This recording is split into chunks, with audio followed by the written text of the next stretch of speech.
Hi everyone. আজ হলো কৃষ্ণনগরের হস্তশিল্প মেলার লাস্ট দিন। কোনো না কোনোভাবে আমাকে সেখানে পৌঁছাতেই হবে।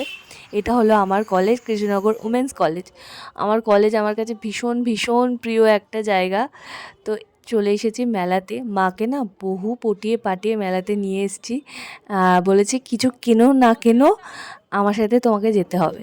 তো মা কেনো না কেনো বলতে গিয়ে আমার থেকে বেশি কিনে নিয়ে বাড়িতে এসছে। তো এইটা দোকানটা না ভীষণ আমার লোভ ছিল এই দোকানটার উপর যে একটা কিছু আনবই। কিন্তু দোকানের যে মালিক খুব টেরা ছিল, 1 টাকাও কমায়নি, তা আমিও নিইনি। তারপরে এইখানে এই জিনিসটা দেখে ভীষণ পছন্দ হয়েছিল, তো এখান থেকে লাস্ট অবধি কী নিলাম সেটা লাস্ট অবধি থেকেও দেখতে পাবে। এই জিনিসটা আমার চোখে লেগে আছে। রাধাকৃষ্ণটা তো অসাধারণ ছিল। আর এখানে যেদিকেই তাকাই শুধু আকর্ষিত জিনিস আমাকে টানছে, আমাকে নাও নাও। ভীষণ সুন্দর সুন্দর সব হাতের কাজের জিনিস। মেলাতে যে কটা দিন এসছি রাতের দিকে এসছি, তো ভালো করে দেখতে পারিনি। আর আমার মেলা জিনিসটা ভীষণ ভালো লাগে, মেলা আর মল। আমাকে যদি মনে করে কেউ ইমপ্রেস করবে, তো এই দুটো জায়গায় ছেড়ে দিলে আমি তার কাছে ইমপ্রেস হয়ে যাব। সত্যি বলছি, যেন মজা করছি, আমার ভালো লাগে। এটা তো সবাই বুঝতেই পারছো যে কি, আয়না কাম ড্রেসিং টেবিল।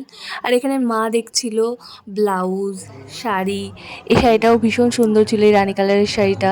তারপরে অনেক শাড়ি তিনি আমাদের দেখাচ্ছিলেন। আর এরপর গেছিলাম একটা ব্যাগের দোকান। এই ব্যাগটা ভীষণ ভালো লাগছিল, কিন্তু আমাদের বাজেট ছিল না। তারপরে বললাম না কি নিলাম, এই দুটো রাধাকৃষ্ণ মা আর আমি নিলাম। এটা আমার খুব ভালো লেগেছিল, কিন্তু নিয়ে আসার মতন পজিশন ছিল না, যেহেতু বাসে করে গেছি।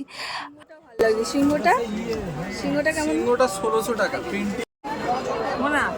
এরপর সন্ধে সন্ধে বাড়ি ফিরে এসেছিলাম। এসে দেখি শ্বশুরমশাই নিয়ে এসছে জয়নগরের মোয়া। আমার না মোয়াটা খেতে খুবই ভালো লাগে, প্রত্যেক বছর শীতকালে বাবা মোয়া আনে, আর মোয়াটা খেতে ভালোই ছিল। এখন 9:30 বেজে গেছে, মেয়েকে খাইয়ে দাইয়ে শোয়ানোর পালা। পরের ভিডিওতে দেখাবো যে হস্তশিল্প মেলা থেকে কী কী কেনাকাটা করলাম। তো আজকের মতো এইটুকুনি, টাটা।